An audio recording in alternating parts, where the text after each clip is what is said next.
Enlighten poetry के segment में ये कृष्णा जी की कविता सुनते हैं और फिर उस पर कुछ बातें, जिसमें भी बहुत सारे उत्तर आपको मिल जाएंगे। खुदा कहता था जो अपने आप को, खुदा कहता था जो अपने आप को, जिंदगी की धूप में मोम का पुतला निकला। उम्र भर सिर छुपाने का भरोसा बनके खड़ा था जो तन के, पहली ही बरसात में रेत का घर निकला। ज्ञान समझ के संभाले था जिसे वो, ज्ञान समझ के संभाले था जिसे वो, गौर से टटोला तो वो उसका छुपा हुआ डर निकला। दूर से अमृत लगता था, दूर से अमृत लगता था जो खूबसूरत सा फैलाव, पास आते आते एकदम जहर निकला। सितारे जैसा लगता था दूर से जो, वो टूट कर सामने गिरा तो बस मामूली कंकर निकला। खुदा कहता था जो अपने आप को, जिंदगी की धूप में मोम का पुतला निकला। ये जो शब्द हैं ये जीवन के यथार्थ को दिखाने के लिए, और वो यथार्थ जो चारों तरफ फैला है एक भ्रम। अब कई बार समस्या तब बड़ी विकराल हो जाती है जब लोग भ्रम को यथार्थ मान लेते हैं। इसीलिए सबके अपने अपने भ्रम हैं और सबके अपने अपने यथार्थ हैं। गलत फहमियों में जीना सबसे मुश्किल चीज होती है। हम वास्तविकता की यात्रा में, हमको खुदा बनना नहीं, हमको खुदा दिखना नहीं, हमको क्या करना खुदा बुदा से।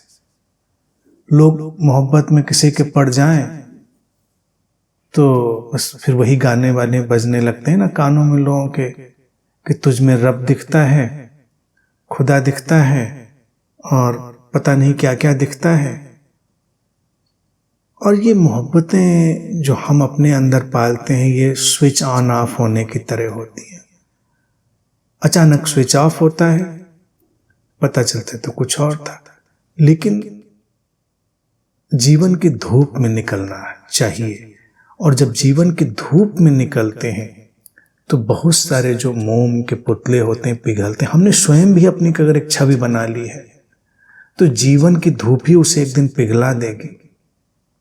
बहुत उसमें उलझना नहीं है। और उम्र भर सिर छुपाने का भरोसा बनके जो खड़ा था तन के, पहली ही बरसात में रेत का घर निकला।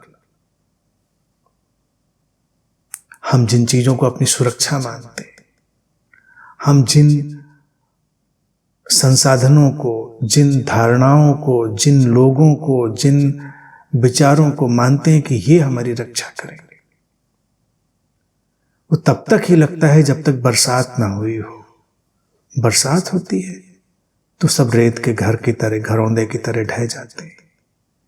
असली सुरक्षा तो हमारे स्वयं के अंतरतम में, स्वयं के केंद्र में संयुक्त हो जाने से ही है, यानी कि श्रोतापन्न हो जाने में, अपने ही अर्थात उस शाश्वत स्रोत में ही लौट जाने में। बाकी सुरक्षा तो कहीं है नहीं, सब सुरक्षाएं हैं।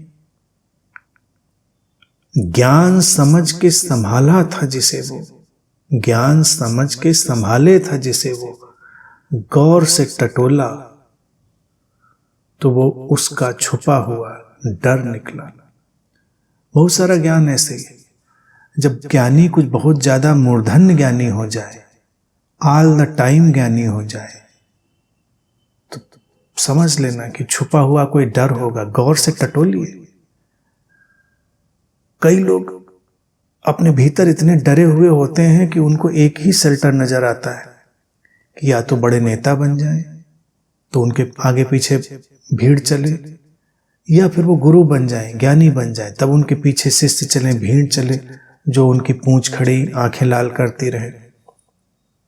इसीलिए नेताओं की भीड़ हटा लो, बिल्कुल ढह जाते हैं।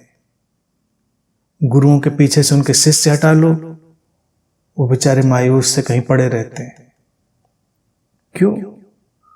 क्योंकि हम अपने ही डर को जब ज्ञान के या उन अच्छे शब्दों में ढकते हैं तो हम एक भ्रम के जगत में प्रवेश कर जाते हैं। तो इसीलिए जब हम खुद भी बहुत ज्ञानी बनने की कोशिश कर रहे हो, बात बात पर प्रवचन देने लग रहे हो, थोड़ा टटोल कर अपने को देखना चाहिए कि कौन सा डर है जो इतना ज्ञान उबला चला रहा है हमारे भीतर से। इसको इतना उबलने की जरूरत क्या थी? ज्ञान है तो है, ज्ञान तो जीवन की तरह वो उबल उबल कर हमारे कान से, नाक से, मुंह से निकलता रहे, उसकी तो आवश्यकता नहीं है। बात बात पर अगर ज्ञान निकले तो समझना चाहिए कुछ तो डर है, मामला गड़बड़ है। दूर से अमृत लगता था, जो खूबसूरत सा फैलाव, पास आते आते एकदम जहर निकला। दूर के ढोल सुहावने होते हैं, दूर से हम बहुत सारी चीजें देखते हैं, एक जिंदगी का खूबसूरत फैलाव, किस्से कहानियों का विस्तार। और जो चीज दूर से इतनी सुहावनी लगती है, पास आते आते वो बड़ी ही विचित्र सी हो जाती है। दूर के ढोल सुहावने इसी, लेकिन दूर कहीं बज रहे हैं तो कानों को अच्छा लगता है, कान के ऊपर ही बजने लगे बड़ी परेशानी हो जाती है। इसीलिए कई बार अमृत दूर से नजर आता है, पास आने में उसको जहर होना ही होता है। और अमृत क्या है? वो हमारे लगने लगाने पे निर्भर नहीं करता। हमको लगना लगाना क्या है? वो है तो है, नहीं है तो नहीं है। हमको लगा है, हमने माना है, तो मान्यताएं तो टूटेंगी फिर। और सितारे जैसा लगता था, दूर से जो वो टूट कर सामने गिरा तो बस मामूली कंकर निकला। ये हमारी ख्वाहिशें, हमारे ख्वाब, हमारी एम्बिशन, महत्वाकांक्षाएं, सब ऐसे ही हम सितारों की तरह कहीं दूर उनको बिठा देते हैं। वो पूरी होकर हमारे सामने आ जाए तो एक कंकड़ से ज्यादा उनकी अहमियत नहीं होती। दौड़ रहे थे, भाग रहे थे, यहाँ का हमको प्रेसिडेंट बना दें, वहाँ का हमको ये कर दें, ये हमको अवार्ड दे दें, दे दिया तो दे दिया, तो क्या हुआ? आपने वैल्यू अटैच करी थी तो थी, वैल्यू से हटा ली जाए तो क्या है? वो धम्म से जमीन पे आके गिरा, कुछ नहीं। पास आकर वो एक कंकड़ से ज्यादा नहीं है।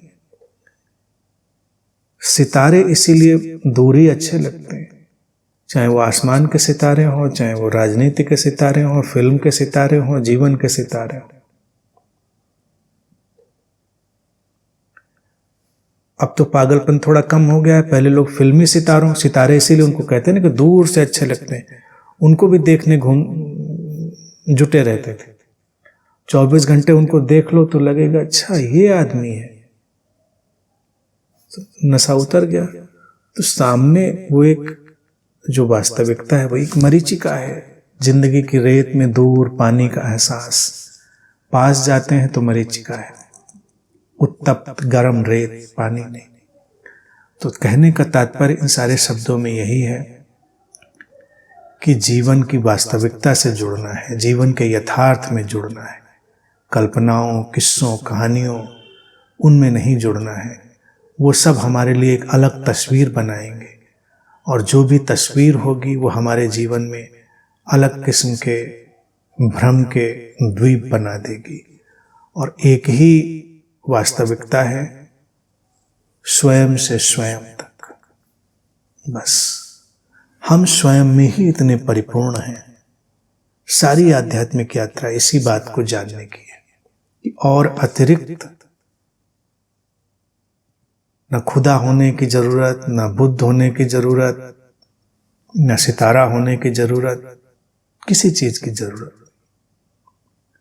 तो वो जो पूर्णमिदम है भीतर का, पूर्ण का जगत, उसमें प्रवेश ही बस वही एकमात्र यथार्थ है।